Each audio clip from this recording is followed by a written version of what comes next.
Aujourd'hui on parle des traitements en post-opératoire après une reconstruction du ligament croisé. Déjà il faut savoir que moi je me suis fait opérer pour une reconstruction de mon ligament croisé mais aussi de mon ménisque. On a un premier sac, ça va être un haul pharmacie en fait finalement, qui a tous les traitements pour gérer la douleur.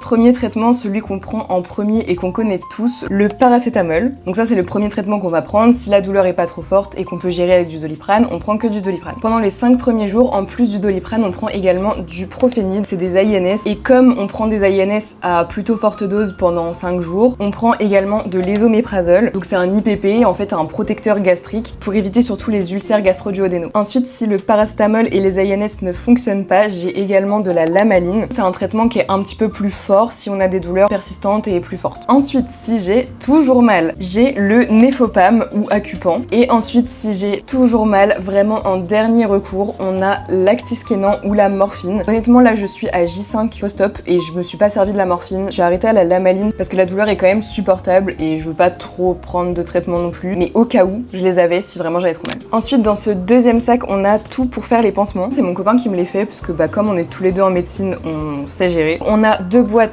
de pansements. On a beaucoup de compresses pour nettoyer les plaies. On a de la bétadine, de l'eau stérile. Les pansements, je les refais tous les 2 jours pendant 15 jours. Et dans 15 jours, on pourra enlever les fils. Et dernière chose très importante, c'est une attelle réfrigérante. Dès que je peux glacer, je glace. Faut vraiment y aller sans modération. C'est ce qui va permettre de faire diminuer l'hématome et l'œdème et que votre genou ne gonfle pas trop. Et en plus de ça, ça fait vraiment du bien. Je sais qu'il existe aussi des appareils de cryothérapie qui peuvent être super bénéfiques et qui font vraiment du bien sur le genou. J'espère que cette petite vidéo vous aura un petit peu renseigné. Évidemment, tout ce que je vous ai montré là a été prescrit par mon chirurgien et pour mon cas à moi. Donc ce sera pas forcément la même chose d'un chirurgien à l'autre et d'un patient à l'autre. C'est normal, il faut pas s'inquiéter. Écoutez vraiment toujours votre médecin et votre chirurgien. Normalement, il sait ce qui est le mieux pour vous. Et n'hésite pas à t'abonner pour suivre la suite des aventures. Bisous!